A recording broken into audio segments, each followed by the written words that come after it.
കാലിന് ദീപം വചനധ്യാനത്തിലേക്ക് ഏവരെയും ദൈവനാമത്തിൽ സ്വാഗതം ചെയ്യുന്നു.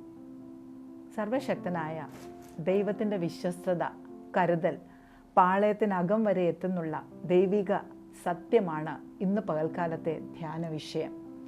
മാനുഷിക കരുതലുകൾ പലപ്പോഴും പാളയത്തിന് പുറത്തു വരെ എത്തുമ്പോൾ ദൈവത്തിൻ്റെ വിശ്വസ്തതയും ദൈവത്തിൻ്റെ കരുതലും പാളയത്തിന് അകം വരെ എത്തുന്നു എന്ന് രാഹാബിൻ്റെ ജീവിതത്തിലൂടെ നമുക്ക് മനസ്സിലാക്കുവാനായിട്ട് സാധിക്കും.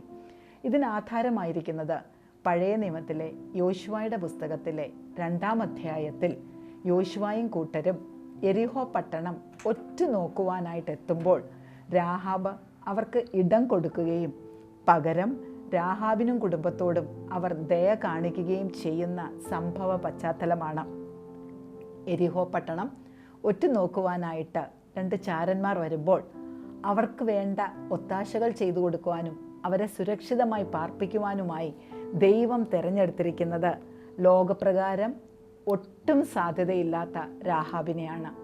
സദാചാര മൂല്യമുള്ള നല്ല ജീവിതത്തിനുടമയായ അനേക സ്ത്രീകൾ ആ ദേശത്തുണ്ടായിരുന്നിട്ടും ദൈവത്തിൻ്റെ പ്രത്യേക തിരഞ്ഞെടുപ്പ് വീണത് രാഹാബിൻ്റെ വീട്ടിലാണ്.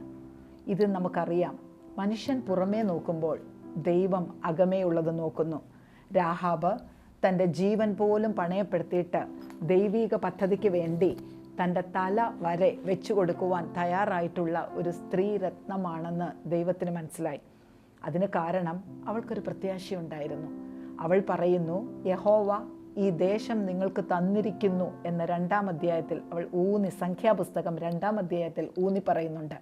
അതുകൊണ്ട് യഹോവ ഈ ദേശം നിങ്ങൾക്ക് തരുമ്പോൾ വല്ല വിധേനയും ഈ ദേശത്തിനകത്തൊന്ന് കയറി കൂടുവാനായിട്ട് അവൾ ഇപ്പോൾ തൻ്റെ ജീവിതത്തെ അല്പം റിസ്ക് ചെയ്തുകൊണ്ട് ദൈവിക പദ്ധതിക്ക് വേണ്ടി വിട്ടുകൊടുക്കുകയാണ്. അവൾ യോശുവയോട് പറയുന്നുണ്ട്, എൻ്റെ ഭവനത്തിൻ്റെ മുകളിൽ അടുക്കി വെച്ചിരിക്കുന്ന ചണത്തണ്ടുകൾക്കിടയിൽ ചാരന്മാരെ സുരക്ഷിതമായി ഞാൻ പാർപ്പിക്കാം. പകരം നിങ്ങൾ എന്നോട് ദയയും വിശ്വസ്തതയും നാളെ കാണിക്കണം. നാളെ പട്ടണം പിടിച്ചടക്കുകയും പട്ടണം ഉന്മൂലനാശം വരുത്തുകയും ചെയ്യുമ്പോൾ എന്നെയും എൻ്റെ പിതൃഭവനത്തെയും എൻ്റെ സഹോദരി സഹോദരന്മാരെയും എൻ്റെ കുടുംബത്തെ മുഴുവനായും നിങ്ങൾ രക്ഷിക്കണമെന്ന് അവരോട് ഒരു വാക്ക് ആവശ്യപ്പെടുന്നുണ്ട്. അതിൻ്റെ ഫലമായിട്ട് അവൾ പറയുന്നുണ്ട്, നിങ്ങൾ എന്നോട് ദയ നാളെ കാണിക്കുമെന്ന് നിങ്ങൾ എന്നോട് സത്യം ചെയ്യുകയും ലക്ഷ്യമുള്ള ഒരു ഉറപ്പ് നൽകുകയും വേണം. മനുഷ്യൻ സത്യം ചെയ്യുന്നതും മനുഷ്യൻ തരുന്ന ഉറപ്പുകളും സാധിക്കുന്നതിനൊരു പരിധിയുണ്ട് എന്ന് ഈ ഭാഗത്തിൽ നിന്ന് നമുക്ക് മനസ്സിലാക്കുവാനായിട്ട് സാധിക്കും. അങ്ങനെ അവർ സുരക്ഷിതമായി ചണത്തണ്ടുകൾക്കിടയിൽ ഇരുന്നു കൊണ്ട് ദേശം ഒറ്റുനോക്കുകയാണ്.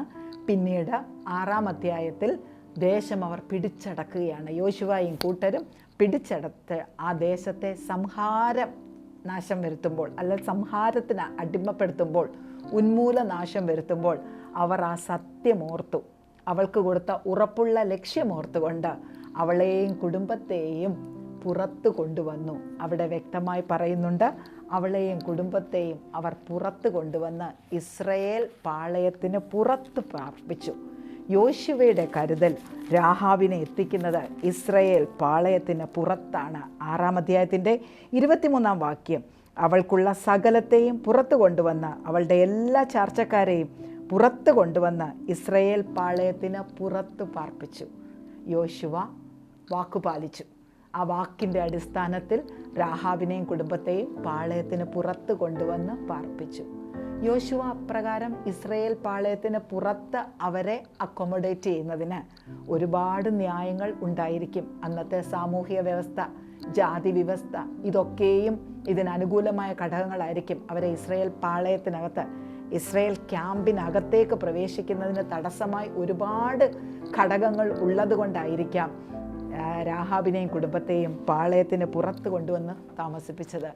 എന്നാൽ ദൈവത്തിൻ്റെ വിശ്വസ്തത, തനിക്ക് വേണ്ടി ജീവൻ പണയപ്പെടുത്തിയ രാഹാബിനോടുള്ള ദൈവത്തിൻ്റെ വിശ്വസ്തത പാളയത്തിനകവും കടന്ന് ദൈവിക വംശാവലിക്കകത്ത്, ക്രിസ്തുവിൻ്റെ വംശാവലിക്കകത്ത് വരെ എത്തുന്നു. തീർന്നില്ല. എബ്രായർക്ക് എഴുതിയ ലേഖനം 11-ാം അധ്യായത്തിൽ വിശ്വാസവീരന്മാരുടെ നീണ്ട പട്ടിക പറയുമ്പോൾ കേവലം അഭിസാരിക എന്ന മുദ്ര കുത്തപ്പെട്ടിരുന്ന രാഹാബിൻ്റെ പേരും അവിടെ സ്വർണ്ണ ലിപികളിൽ പരിശുദ്ധാത്മാവ് എഴുതി ചേർക്കുന്നുണ്ട്. വിശ്വാസികളുടെ പിതാവായിരുന്ന അബ്രഹാമിനെയും സാറായെയും യോസെഫിനെയും ഇബ്താഹിനെയും ഒക്കെ മോശയെയും ഒക്കെ അവരുടെ വലിയ ജീവിത സത്യങ്ങൾ അല്ലെങ്കിൽ ജീവിത അനുഭവങ്ങൾ ചേർത്ത് പിടിച്ചുകൊണ്ട് അവരെ ഒന്നൊന്നായി എഴുതി ചേർക്കുന്ന വിശ്വാസ വീരന്മാരുടെ പട്ടികയിൽ ഈ രാഹാബിനെ എഴുതി ചേർക്കുന്നത് ഇപ്രകാരമാണ്: രാഹാബ് എന്ന വേശ്യയും വിശ്വാസത്താൽ ഒറ്റുകാരെ കൈക്കൊള്ളുകയും വേറെ വഴിയായി പറഞ്ഞു വിടുകയും ചെയ്തുകൊണ്ട് പ്രവൃത്തിയാൽ അവളുടെ വിശ്വാസത്തെ നീതീകരിച്ചു എന്ന് കാണാം.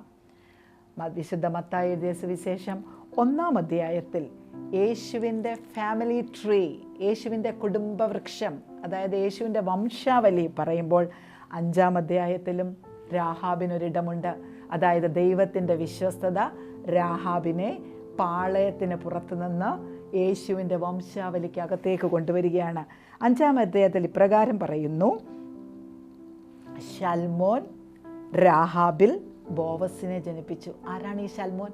വേദപുസ്തക പണ്ഡിതന്മാരുടെ അഭിപ്രായമാണ് ദേശം ഒറ്റുനോക്കാൻ പോയ 2 ചാരന്മാരിൽ ഒരാളായ സൽമോനിൽ ദൈവം പ്രവർത്തിച്ചുകൊണ്ട് പാളയത്തിന് പുറത്ത് താമസിച്ചിരുന്ന രാഹാബിനെ സൽമോൻ വിവാഹം കഴിക്കുകയാണ്. അങ്ങനെ ബോവസ് രൂത്തിൽ ഓബേദിനെ ജനിപ്പിക്കുന്നു. ഓബേദ് ഇശായിയെ ജനിപ്പിക്കുന്നു. ഇശായി ദാവീദിനെ ജനിപ്പിക്കുന്നു. ഇങ്ങനെ യേശുവിൻ്റെ വംശാവലി യേശു വരെ നീളുമ്പോൾ യേശുവിൻ്റെ വലിയ വല്യമ്മച്ചിയാകുവാനുള്ള മഹാഭാഗ്യവും അനുഗ്രഹവും രാഹാബിന് കിട്ടുന്നത് ദൈവത്തിൻ്റെ വിശ്വസ്തതയല്ലാതെ മറ്റെന്താണ്?